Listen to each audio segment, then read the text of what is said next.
Ser mayor de 65 años en contextos de cambio e incertidumbre. Las personas mayores son una población cuyos cambios biográficos ocurren en contextos de convivencia que son cambiantes.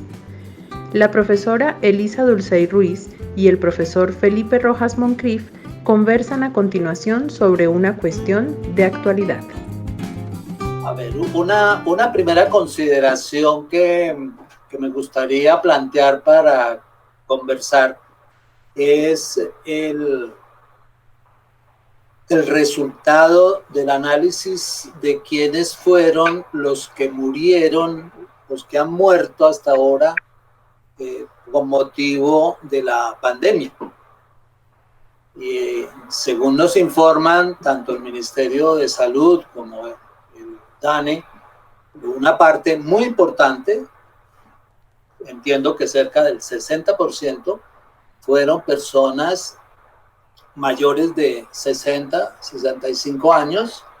de los estratos socioeconómicos 1 y 2 de las ciudades más pobladas, de las grandes ciudades del país. Pareciera que esa situación es semejante a la que ha ocurrido en otros países del mundo. La pregunta es, ¿por qué eso ocurrió? ¿Por qué son la mayoría de los muertos personas con esas características? Entonces, me parece que ahí habría un primer punto de debate. A ese primer punto de debate que puede presentarse como la pregunta que hace el profesor Felipe, ¿por qué al parecer la mayor parte de las personas que han muerto en este tiempo de coronavirus y por razón del COVID-19, hasta donde se sabe son personas mayores de 60 años, 60, 65 años,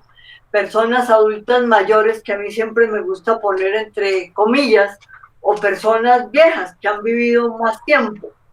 Y a mí me surge una pregunta inmediata y que a lo mejor es una pregunta que puede resultar simple o que ya nos hemos hecho muchas veces.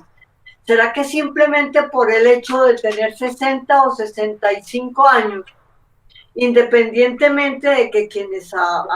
hemos vivido más tenemos la probabilidad de estar más cerca de la muerte, aunque eso también es relativo, independientemente de eso,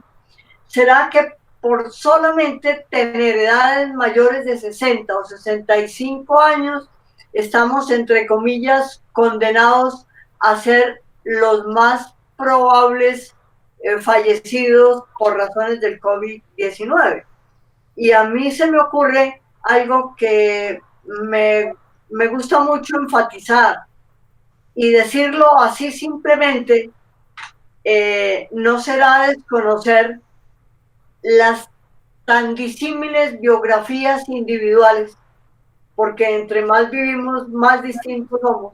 y los disímiles contextos y circunstancias en que vivimos. ¿Será que contextos y circunstancias no influyen en ese grado de riesgo o en ese grado de vulnerabilidad? ¿O será que, como dice la profesora Verónica Montes de Oca, será que somos principalmente vulnerables? ¿O será que se nos acumulan las vulnerabilidades que nos hacen vulnerables? Yo considero que el hecho de que la mayoría de los mayores que han muerto hayan sido de los estratos socioeconómicos 1 y 2 muestra efectivamente una acumulación de vulnerabilidades, comenzando por una muy sencilla que es la de la vivienda. Una persona de estrato 1 y 2, según los estudios que en algún momento hizo un investigador de la Universidad Javeriana en Bogotá, puede tener entre la cuarta y la quinta parte del espacio en su vivienda el que tienen los que vivimos en estratos 4, 5 o 6. Eso ya de antemano nos pone en situaciones de mayor o menor vulnerabilidad. Los que tienen menos espacio, era altamente probable que se vieran afrontados a salir más a menudo de su casa y por consiguiente a exponerse más al contagio. A eso habría que agregarle que uno también puede presuponer que si una persona como nosotros, que está en los estratos socioeconómicos de mayores ingresos y de mayor nivel de vida, llegamos a tener algún tipo de problema de salud, automáticamente tenemos muchas más posibilidades de que nos atiendan con rapidez y con eficacia que aquellas personas que tienen menos ingresos o que no tienen tan fácil el acceso al sistema de salud. Y ahí estamos mencionando apenas dos de las varias vulnerabilidades que pueden tener las personas. Se podría agregar una tercera, y es que mientras personas como nosotros hemos tenido el privilegio, no el derecho, sino el privilegio de trabajar durante un periodo largo de nuestra vida, media vida, por decirlo de alguna manera, y después nos hemos podido retirar, nos hemos podido jubilar, manteniendo nuestros niveles de vida. Hay mucha gente de nuestra edad que necesariamente debe salir tarde o temprano a buscar su sustento diario en la calle, trabajando como trabajador informal o haciendo cualquier forma de rebusque. Entonces ahí vemos solo, y con eso hago un balance rápido, solo ahí ya tenemos tres vulnerabilidades relacionadas con su residencia, con su acceso al sistema de salud o a los servicios de salud y con su posibilidad de mantener un ingreso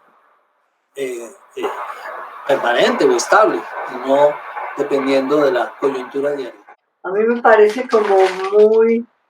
pertinente retomar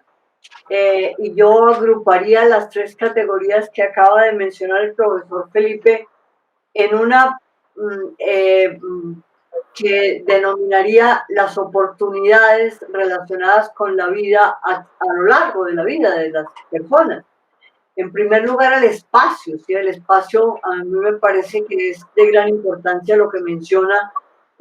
sobre el espacio de vida, de vivienda y también de qué tanto espacio tiene o dispone aún fuera de su vivienda para desplazarse de manera que eso contribuya a su bienestar y a su calidad de vida. En segundo lugar, las oportunidades educativas y laborales, y implícitamente yo entendí las oportunidades que tenemos, por ejemplo, de tener eso que llamamos seguridad económica y social y ciertos niveles de formación educativa que tiene que ver también, por supuesto, con oportunidades, lo mismo que las condiciones socioeconómicas que permiten que una minoría, en el caso de Colombia, una minoría de personas que tienen más de 60 años, una minoría, pero hasta donde yo entiendo, como menos del 30% de personas que tienen 60 o más años en Colombia, tengan relativa seguridad económica, en tanto que la gran mayoría no la tiene, y eso hace que muchísimas personas tengan que salir a buscarse el sustento cotidiano, aún en condiciones muy difíciles, aún en condiciones amenazantes por no estar cumpliendo, como creo que lo hemos visto en algunos casos en que hubo personas viejas o personas mayores que fueron un poco sancionadas, incluso por las autoridades, por haber salido a ganarse el sustento a la calle. Yo retomo e insisto en qué tanto, pese a que es difícil tener como geográficas tan tremendamente diferenciales, que tanto se tiene en cuenta con las políticas, las condiciones de vida tan disímiles. Pongamos además, Colombia tiene 36 departamentos que son casi como 36 países distintos, con costumbres, etcétera, muy distintos, y cómo pensar en que nos manejemos todos de acuerdo con determinadas normas me parece enormemente difícil. ¿Qué tanto tenemos en cuenta biografía, contexto e historia? Sí, yo creo que efectivamente esa es una de las tensiones difíciles de manejar en un país tan diverso, pero inevitablemente, a pesar de que el nuestro sea particularmente diverso, tanto en el ámbito biogeográfico, como en el ámbito demográfico, como en el ámbito cultural, pues eso ocurre en todos los países del mundo, ¿no? No hay ningún país homogéneo que conozcamos, pero en el nuestro lo problemático es que esa diversidad no es algo que se distribuya, si se puede decir así, de manera equitativa, sino que es una diversidad donde unos tenemos más ventajas, más condiciones, y otros tienen muchas desventajas que además se acumulan. Es decir, ahí es donde esa diversidad, que a veces la hemos convertido en un principio positivo por sí mismo, y así lo es en efecto en el ámbito de lo biológico, no siempre en el ámbito de lo que pudiéramos llamar la sociodiversidad beneficia de manera equitativa a todos los pobladores de Colombia. Ese es un elemento que a mí me parece importante. Y yo no sé si precisamente llegando a ese punto, Elisa, valdría la pena repensar ese segundo punto que habíamos acordado alrededor de que cuando se difunden los resultados del último censo, del censo del 2018, siempre se utiliza la categoría de población dependiente, población independiente, población productiva, población improductiva. ¿Sí te parece que ya abordemos eso? Me parece que es muy importante, y aquí se me ocurre pensar en diversidades enriquecedoras, que yo creo que en diversidades enriquecedoras tienen que ver, como me parece que lo señalas, con las diversidades biológicas y también con las diversidades culturales, pero por supuesto hay otras diversidades como las que implican ciertos lenguajes que se siguen utilizando sin revisar, como, y creo que a eso te refieres, población, ¿cómo es? Económicamente activa y Exacto. Población económicamente inactiva, o población activa y población dependiente. O sea, hay diversidades ciertamente enriquecedoras en el mundo entero, y hay diversidades que se nos ponen como una espada, no sé, como una amenaza, que son realmente favorecedoras de lo que tú señalas, de las inequidades. Y tenemos el dudoso privilegio de que seamos o estemos viviendo en una de las regiones más inequitativas y desiguales del mundo, y que Colombia tenga el aún más dudoso privilegio de ser uno de esos países más inequitativos. Es decir, tal vez por ahí está la cosa, y la pregunta, ¿hasta qué punto contribuimos con ciertas denominaciones y ciertas clasificaciones sin revisar, y utilizadas también en cuestiones demográficas como el censo? ¿Hasta qué punto se sigue contribuyendo sin alguna revisión más de contexto a que esas inequidades se acumulen y se conviertan en mayores vulnerabilidades y mayores riesgos? Además sabemos, y el punto relacionado con las denominaciones de población activa y población dependiente, pues el mismo censo nos dice que hay muchas personas mayores de 60 años que, como ya lo habíamos señalado, pues constituyen población económicamente activa, e incluso hay niños trabajadores que constituyen población económicamente activa, aunque no estén en las categorías oficiales. Efectivamente, y me gustaría precisamente retomar esa última consideración, porque efectivamente el que nosotros hoy en día hablemos de niños o niñas trabajadores nos puede plantear una paradoja en el ámbito histórico, porque hasta hace relativamente poco la mayoría de los niños o niñas que vivían en el mundo campesino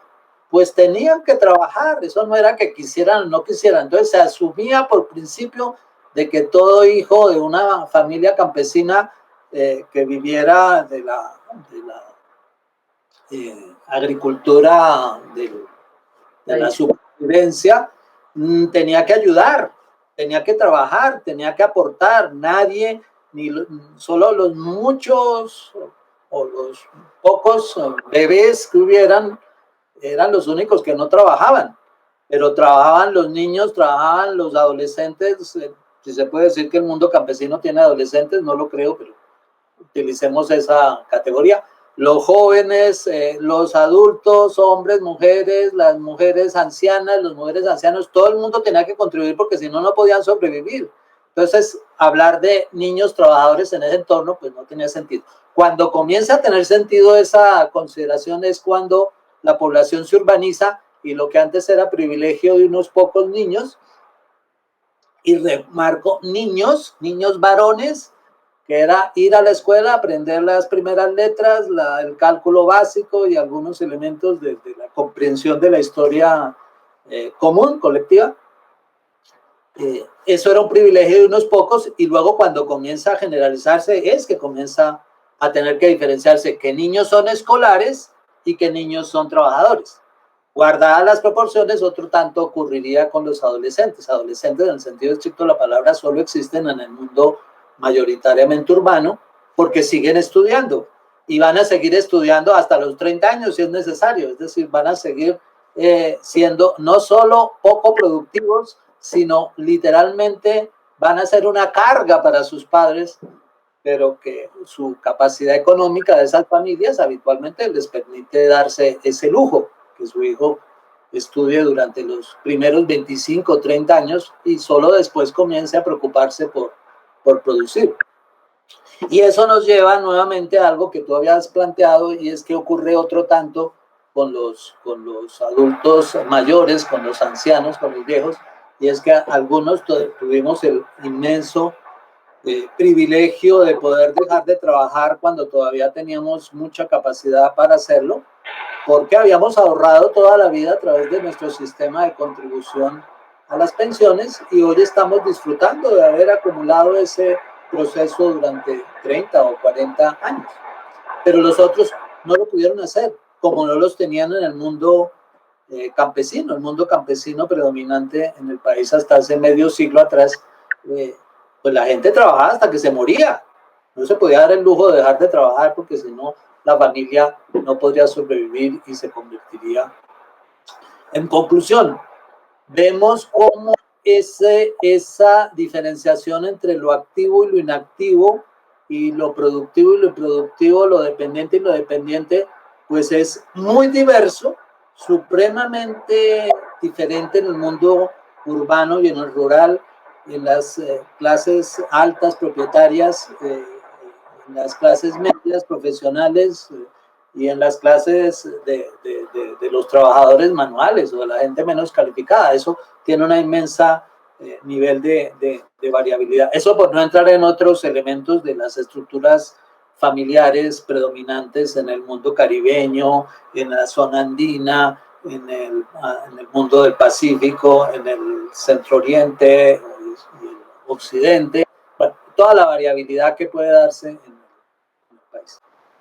Tendríamos que retomar las consideraciones que hicimos al comienzo. Efectivamente, si las personas que más murieron correspondían a las personas mayores que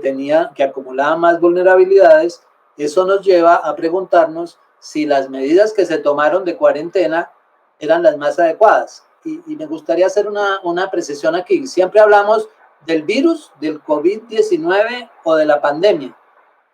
pero me parece que habría que diferenciar cómo frente a ese fenómeno, que es un fenómeno biológico, actúan los humanos y las sociedades humanas. Porque pues ya sabemos que el virus no saltó a los seres humanos por casualidad, sino que es gracias a que estamos depredando muchos de los entornos naturales, que esos microorganismos que antes podían haber convivido desde hace millones de años con algunas especies, de esas especies, por el desborde que hacemos de sus hábitats, llegan al hábitat humano y generan los cambios que generan. Segunda consideración, entonces, son las reacciones de los humanos frente a los fenómenos biológicos creados por su propia intervención de esos hábitats donde viven las otras especies, es decir, una intervención humana que genera efectos inesperados, no buscados. Esa reacción inicialmente ocurrió en países con grandes niveles de desarrollo social y económico, razón por la cual se establecieron muchas de estas propuestas de que la gente se aísle en su casa, que la gente se lave las manos cada cierto tiempo, que la gente trate de no estar muy cerca físicamente de los otros. Todas esas cosas en un entorno donde esas condiciones son naturales, entre comillas, son obvias. Todo el mundo sabe que uno tiene una casa y que en esa casa hay agua corriente y que hay jabón y que uno puede tener espacio para no estar muy cerca de las otras personas y cuidarse, etcétera, etcétera. Pero nosotros sabemos que eso no es cierto. Nosotros sabemos que la proporción de población que vive en condiciones de hacinamiento, incluso no solo en la vivienda, sino en los barrios que son hiperdensos, no es igual en todos los estratos socioeconómicos. No es igual a lo largo y ancho de la ciudad, no es igual en el borde oriental contra los cerros y que en el borde occidental con el río, que es donde está la mayoría de la población de la ciudad, donde hay 2/3 partes de la población de la ciudad, donde están concentrados la mayoría de los niños y los adolescentes escolarizados, una parte muy importante de los jóvenes y de los adultos y adultos mayores. Entonces, ahí es donde esas normas genéricas que estuvieron pensadas para otro mundo, haberlas planteado para acá, hacía muy difícil que todo el mundo las cumpliera con las mismas condiciones. Claro. Ese es como mi primera consideración sobre el asunto. Sí, a mí me parece que, como dices, volvemos a lo planteado en el primer punto y volvemos a, por lo menos se me ocurre volver a tener en cuenta condiciones de vulnerabilidad en oposición al hecho de considerarse per se o de considerar per se vulnerables a determinado grupo de personas. Y volvemos otra vez al tema de las condiciones de inequidad en que vivimos, que sin embargo no se tienen en cuenta al plantear ese tipo de medidas de cuidado que se deben tener. Y pues sí, suena hasta ridículo, por decirlo menos, que pensemos que personas que viven en lo que llamamos aquí inquilinatos, en condiciones de hacinamiento, en sectores de la ciudad como tú dices, o de las ciudades en general, o del mundo, que hay ese tipo de factores de desigualdad, de hacinamiento, de desventajas acumuladas, pues se pueda decir, quédese en casa, ¿cierto? Yo planteaba el otro día que conversaba pensando fundamentalmente en personas que viven en la Amazonia, ¿cierto? Y pensando también en que nosotros tenemos muchas comunidades indígenas y que viven, y que para ellos su casa tiene que ver más con su comunidad, etcétera. ¿Qué puede querer decir quédese en casa? ¿Qué puede querer decir también donde no hay, donde no hay agua, donde no hay agua potable? Lávese las manos, yo no sé si cada 2 horas, como que es la cosa, o mantenga una distancia de 1,5 metros o 2 metros, que puede parecer sencillamente ridículo o fuera de lugar. Entonces, quédese en casa, ajá. Use el tapabocas, que también es una interpretación equivocada, porque no sería tan solo tapabocas, ¿no? Y las muchas cuestiones que surgen, teniendo en cuenta algo que me parece que señalaste al comienzo, y es que parecería que nosotros no nos consideramos como parte del entorno, del planeta, del medio ambiente, ¿cierto? Sino que somos como un lado, y estoy acordándome aquí que nosotros como que separamos los seres humanos del resto del planeta, ¿cierto? Sin embargo, hacemos todo lo posible por acabar con el planeta, aun cuando no nos demos cuenta. Y se me ocurre pensar ahora en otra separación absurda que hacemos, es que separamos la vejez de la vida entera. Y entonces mucha gente parece suponer, e incluso pronunciamientos gubernamentales y normativos parecerían suponer, que la vejez es un mundo aparte de la vida, ¿cierto? Y que supuestamente somos todos los que tenemos más de 60, 65 y más 70 años,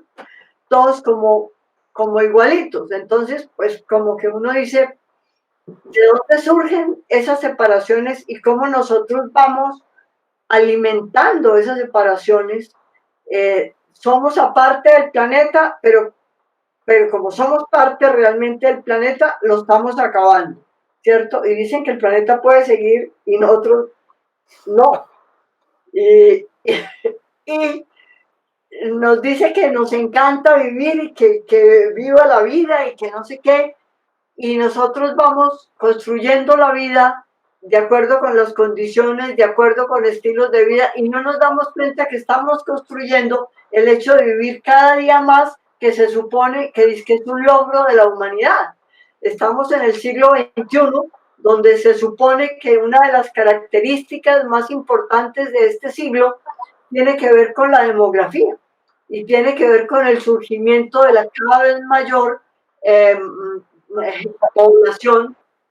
de más personas, que como dice el profesor José Olinto Rueda, más personas viviendo más. Eso es nuestro privilegio o también nuestra desdicha, no sé. Sí, retomando un poco esas consideraciones que tú estás haciendo, efectivamente creo que como sociedad nos ocurrió algo parecido a la preocupación que había por allá hace 60 años atrás, de que iba a haber una explosión demográfica y que eso nos iba a desbordar y no íbamos a tener capacidad social para darle vivienda, educación y salud a todos esos niños y niñas que aparecían, y crecía y crecía y crecía. Bueno, eso, como muchas de estas alarmas sociales, nunca se materializó. Muy rápidamente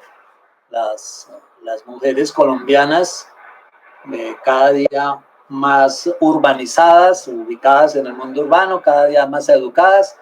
decidieron hacer control de su fertilidad, y las tasas de natalidad rápidamente bajaron, primero en el mundo urbano y luego en el mundo rural. Pero esa preocupación que iba a haber sobre los niños y que generó toda una serie de regulaciones estatales, como las leyes sobre el bienestar familiar y la creación del propio Instituto de Bienestar Familiar, se nos olvidó que esos niños iban a volver jóvenes. Y entonces, 25 años después, la preocupación era que qué íbamos a hacer con estos jóvenes, muchos de los cuales estudian, no todos, muchos de los cuales trabajan, no todos, unos que combinan el estudio y el trabajo y otros que ni lo uno ni lo otro, los famosos ninis. Y siguiendo con la misma lógica, lo mismo pasó con los adultos mayores, como la esperanza de vida era tan poca y la gente moría trabajando y trabajaba muriendo, se nos olvidó que iba a haber un momento en que eso dejaba de presentarse. Entonces, esa consideración es la que genera que desde la presidencia de la República, con una ingenuidad digna de mejor causa, se nos califique de abuelitos y se nos confine porque somos los que hay que cuidar,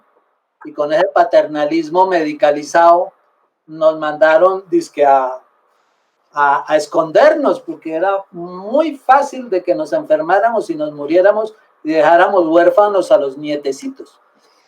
Entonces volvemos a encontrar que no se ha asumido las diferentes oleadas de cambio demográfico, primero con la avalancha supuesta de niños que nunca ocurrió, luego con la llegada, con el tsunami de jóvenes que sí ha ocurrido y que está en buena parte en ese malestar que explotó hace unos días en las principales ciudades y que no ocurre solamente en Colombia, sino en otros países de América Latina. Pero ahora, frente al envejecimiento, seguimos un poco ciegos y seguimos utilizando criterios y categorías del mundo que ya se fue, que ya se terminó. Entonces, a mí me parece bien significativo que haya sido esa élite de académicos y de altos funcionarios de Estado que ya en proceso de retiro completo, hayan sido los que pusieron la tutela. Y a falta de uno lo ganaron frente a 2 tribunales, porque eso muestra que por lo menos esa élite, esa vanguardia, si se me permite la metáfora militar, le llamó la atención a las autoridades del Estado, a las más altas autoridades del Estado, de que esa categorización y ese paternalismo estaban bastante mandados a recoger, que eso no tenía absolutamente ningún sentido. Creo que eso muestra un poco el camino de lo que en un futuro podría ser y muestra que estas personas, dentro de las cuales, reitero, hay antiguos altos funcionarios de Estado, exministros, antiguos rectores, académicos muy reconocidos de diferentes ámbitos de la ciencia y la cultura y del arte, pues son los nuevos viejos. Otra forma de ser viejos diferentes a las de nuestros padres, nuestros abuelos, que tuvieron otro mundo y otras dinámicas. Entonces, pues ese me parece a mí que es lo que muestra unas nuevas formas de ser viejo, unas nuevas formas de asumir la etapa supuestamente no productiva o postproductiva que de pronto se van a generalizar después, como sucedió que hoy en día la mayoría de los niños están escolarizados, la mayoría de los adolescentes también, y un número cada vez mayor de jóvenes también tienen posibilidad de acceder a la educación postsecundaria, tanto técnica como profesional. Entonces puede que en un futuro esperemos mejor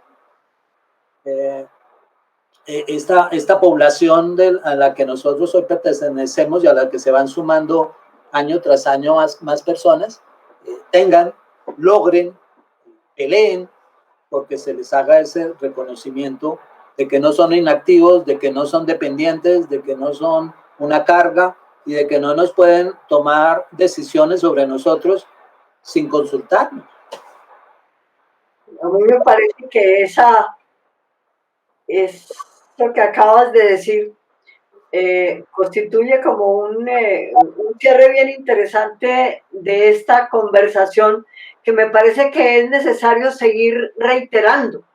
porque si quienes nos ocupamos de temas relacionados con el desarrollo y el envejecimiento humano y la condición de la vejez, nos estamos tan empeñados en que definitivamente toda la población llegue a darse cuenta en algún momento que la vida es una totalidad, que la vida es cambio permanente, que los que hoy son jóvenes muy probablemente serán mayores, serán ancianos, y que tanto se dan cuenta que están construyendo su propio camino para ser muy diferentes personas ancianas y no todos igualitos, ¿cierto? Y que tanto estamos construyendo y necesitamos seguir construyendo conciencia de esas transformaciones y cambios permanentes en nuestra vida, y de que, repito, en los contextos en que vivimos y nuestra historia personal unida a la historia cultural y de nuestros entornos, pues es lo que nos constituye. Me parece que uno de nuestras inquietudes es invitar a tomar conciencia de que somos individuos cambiantes en contextos cada vez más cambiantes, y que todo eso nos constituye y tenemos que seguir adelante y llegar a lograr eso que dicen se ha dicho desde hace tanto tiempo en Naciones Unidas, pensando en el envejecimiento de la población. ¿Será que llegamos a construir sociedades en donde todos quepamos? Para todas las edades, como dicen. Y para todas las condiciones, ¿sí? No, yo personalmente no agregaría nada más. Me parece que esas palabras finales que tú planteas son una excelente conclusión. Y bueno, ya habrá nuevas conversaciones que tengamos que hacer para ampliar lo planteado o plantearnos nuevas cuestiones, nuevos problemas.